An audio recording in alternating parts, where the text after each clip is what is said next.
तो 30,000 की लिस्ट तो रेडी पड़ी है उनके पास। तो ये किसी ना किसी ढंग से बहाना ढूंढा जाना है कि इस मस्जिद को कैसे गिराया जाए, उस मस्जिद को कैसे गिराया जाए। वक्फ एक्ट जो ये नया लाया जा रहा है ये भी उसी साजिश का 30,000 मस्जिदों को ध्वस्त करने की साजिश का एक हिस्सा भर ही है।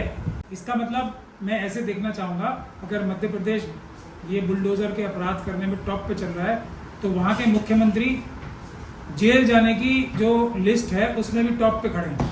मैं तो इसको इस तरह देखना चाहूँगा। जहाँ तक ये बात है कि एक और मस्जिद, मेरे ख्याल से एक और मस्जिद नहीं, 30,000 मस्जिदों की लिस्ट तो आरएसएस के लोग बार बार बताए हैं। 30,000 और 80,000 से ज्यादा बुद्ध विहार थे जो मनुवादी मानसिकता ने निशाना बना बना के तोड़े हैं।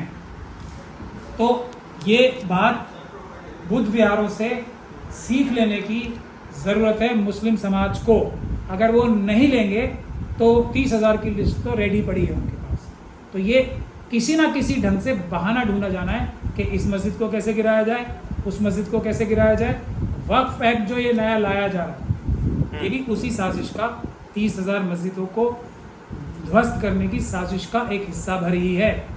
ये जब तक हमारी लीडरशिप और हमारे मुसलमानों की जो आवाम है नहीं समझेगी कि उन्हें अपनी लीडरशिप बदलनी पड़ेगी, अगर नहीं समझेंगे तो बुद्ध विहार का मैं एग्जांपल बार बार देता भी हूँ, 80,000 से ज़्यादा बुद्ध विहार जो हैं, और जिसमें से जितने भी बड़े बड़े मंदिर आज कहे जाते हैं जो बुद्धिस्ट कम्युनिटी के लोग हैं, जो उनके बुद्धिजीवी हैं, वो साफ तौर पे बताते हैं कि ये सारी इनकी ज़रा सी परत हटाओ तो इसमें से बुद्ध की ही प्रतिमा निकलेगी हर एक मंदिर के अंदर से। तो ये बात अगर मुसलमानों के समझ में नहीं आ रही है तो वो थोड़ा बुद्ध विहारों की हिस्ट्री पढ़ लें तो उनको समझ में आ जाएगी। वजह कोई नहीं है, वजह एक है कि ये मस्जिद तोड़नी है या इस मस्जिद को मंदिर में कन्वर्ट करना है, और कोई गुनाह गलती कर ही नहीं रहे होंगे, कोई भी मुसलमान करेगा। हिडन कैमरे लगा के आपने एक नहीं दर्जनों सैकड़ों केस आरएसएस और बीजेपी के लोग ही, लोगों के बाथरूम तक में, हॉस्टल तक में बीजेपी के लोग पकड़े गए नहीं हिडन कैमरा लगाते हुए लड़कियों के।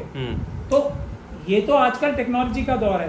तो इसीलिए मैं ये कह रहा हूँ ना, आप इल्जामों की तरफ अगर हम डिस्कस भी करते हैं तो हम खुद इनके जाल में फंस रहे हैं। सीधी सीधी बात यह है, आरएसएस के लोग कभी सच बोल ही नहीं सकते। दुनिया को तो ये दिखाया जा रहा है ना कि मस्जिद से गलत काम हो रहा है, एक क्वेश्चन मार्क के साथ। हाँ, तो वो कोई गलत काम करे या ना करे उससे मतलब ही नहीं। इसीलिए सबसे पहले आरएसएस और बीजेपी के लोग कोई भी बात कहें तो मेरा ये कहना उसके आगे ना लगा के पढ़ना चाहिए, वो हमेशा धोखा और फरेब ही होगा। ने कहा कि सबसे आगे जेल जाने के लिए तैयार है वो, लेकिन जो बुलडोजर की राजनीति उन्होंने पीछे बाकी मुख्यमंत्रियों को छोड़ दिया है और अभी भी चल रही है। मस्जिद निशाने पर है, मुसलमानों के घर निशाने पर है, और ऐसा नहीं है कि कई बार वो गलत भी साबित हुए हैं, सिर्फ आरोप में घर डाल दिया, बाद में रिपोर्ट में पता चला, ये भी उज्जैन का ही मामला है कि वो थूकने वाली बात गलत थी। हुआ क्या, वो अपनी जगह आज भी विराजमान है, वो आज भी मुख्यमंत्री है। सिर्फ कह देने से कोई जेल चला जाएगा? गलती है इसमें।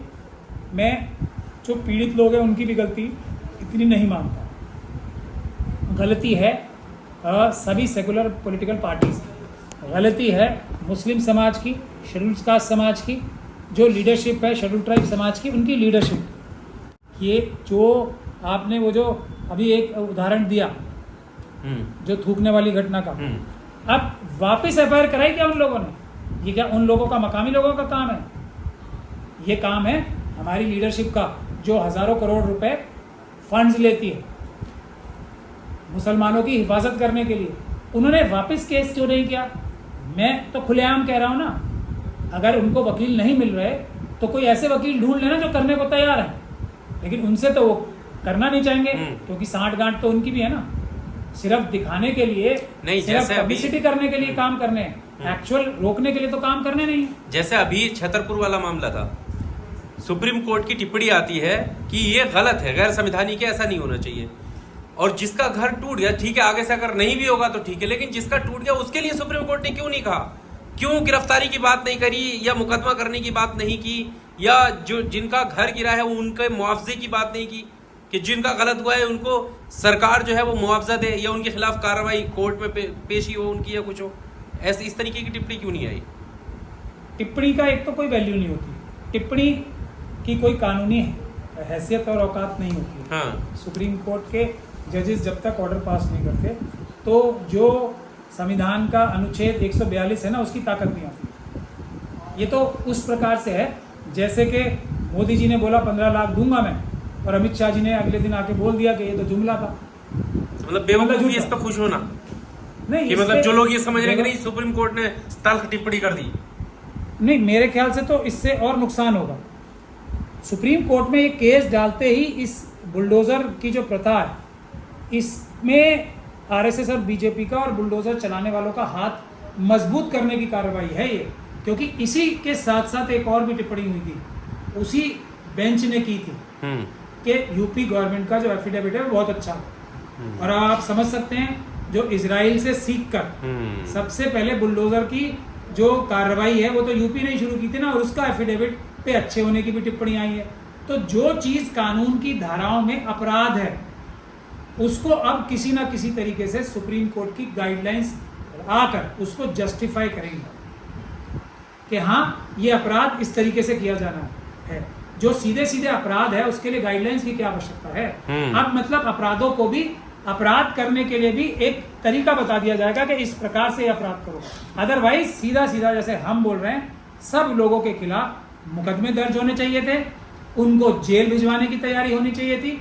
और जिन अफसरों ने और जिन उनके राजनीतिक आकाओं ने ये कार्रवाई कराई है, उनके अपने पैसे से, उनकी अपनी जायदाद से ये घर दोबारा बनने चाहिए। ऐसा हमारे देश का कानून में प्रावधान आज मौजूद है।